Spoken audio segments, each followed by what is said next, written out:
শিল্পী সমিতির নির্বাচন সামনে। শিল্পী সমিতির নির্বাচন নিয়ে বিভিন্ন শিল্পীদের আনাগোনা চলচ্চিত্র মিডিয়াতে লক্ষ্য করা যায়। আসছে নিপুণ, মাহমুদ কলি প্যানেল এবং মিশা সওদাগর এবং ডিপজল প্যানেলের সাথে অনেক প্রার্থী যুক্ত হয়েছেন। এছাড়াও শ্রাবণ শাহ সাধারণ সম্পাদক পদে লড়ছেন এককভাবে স্বতন্ত্র হিসাবে। তো বিনোদনের নতুন নতুন খবর নিয়ে চলে এসেছি। শাকিব খানের রাজকুমার ছবিটি বাংলাদেশে ভালো ব্যবসা করছে, এখন বহির্বিশ্বে মুক্তি দেওয়ার কথা চলছে। রাজকুমার ছবিটি one of the best cinema হতে চলেছে। আপনারা প্রিয়তমার সাথে রাজকুমারকে কখনো মিলাবেন না, কারণ রাজকুমারের big canvas, big project, big budget. কারণ রাজকুমার ছবিটিতে অভিনয় করেছেন সুপারস্টার হিরো শাকিব খান। তিনি বরাবরই গল্পের গুরুত্ব দিয়ে, গানের গুরুত্ব দিয়ে, আপনারা রাজকুমারের যে গানগুলো শুনতে পারছেন সেটা মনোযোগ দিয়ে 2 থেকে 3 বার শোনার পরে গানগুলো অবশ্যই আপনাদের ভালো লাগবে।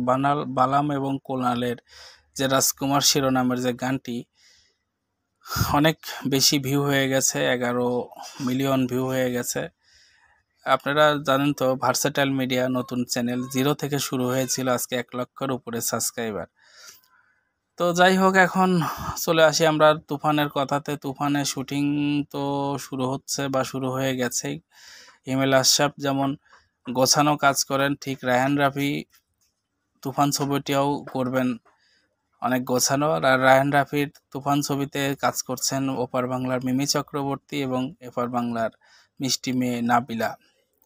এখানে কথা হলো, নাবিলা আয়নাবাজি ছবিতে দারুণ পারফরমেন্স করেছেন, যার কারণে দর্শকদের হৃদয়ে এখনও স্থান করে আছেন। এবং মিমি চক্রবর্তী অপার বাংলা বেশ কিছু ছবিতে অভিনয় করেছেন, তার মধ্যে উল্লেখ্য হলো শুধু তোমারই জন্য ছবিতে দেবের সঙ্গে তিনি অনবদ্য কাজ করছেন। এছাড়াও তিনি আরও বেশ কিছু সিনেমাতে কাজ করেছেন, যেগুলো ভালো দর্শক প্রশংসা পেয়েছে এবং ভালো ব্যবসা করেছে। এখন দেখার বিষয় বাংলা চলচ্চিত্রে শাকিব খানের সাথে কেমন তিনি পারফরমেন্স করতে পারেন এবং শাকিব খানের সাথে স্ক্রিনে তাকে কেমন লাগে। আশা রাখি শাকিব খান সবসময়ই গুণীদের কদর করেন এবং ওপার বাংলাতেও তার অনেক নামডাক আছে। আশা রাখি শাকিব খান তার নামটাকে ধরে রাখবেন এবং তিনি অনেক দূর পৌঁছে যাবেন এই তুফানের মাধ্যমে।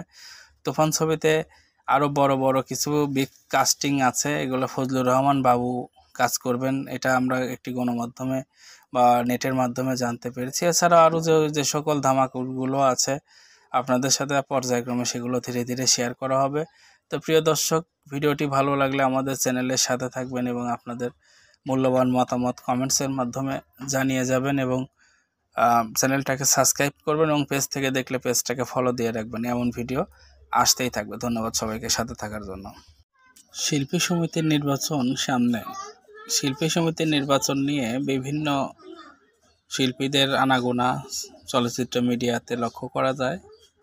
আসছে নিপুণ, মাহমুদ কলি প্যানেল এবং মিশা সওদাগর এবং ডিপজল প্যানেলের সাথে অনেক প্রার্থী যুক্ত হয়েছেন। এছাড়াও শ্রাবণ শাহ সাধারণ সম্পাদক পদে লড়ছেন এককভাবে স্বতন্ত্র হিসাবে। তো বিনোদনের নতুন নতুন খবর নিয়ে চলে এসেছি। শাকিব খানের রাজকুমার ছবিটি বাংলাদেশে ভালো ব্যবসা করছে, এখন বহির্বিশ্বে মুক্তি দেওয়ার কথা চলছে। রাজকুমার ছবিটি one of the best cinema হতে চলেছে। আপনারা প্রিয়তমার সাথে রাজকুমারকে কখনো মিলাবেন না, কারণ রাজকুমারের big canvas, big project, big budget. কারণ রাজকুমার ছবিটিতে অভিনয় করেছেন সুপারস্টার হিরো শাকিব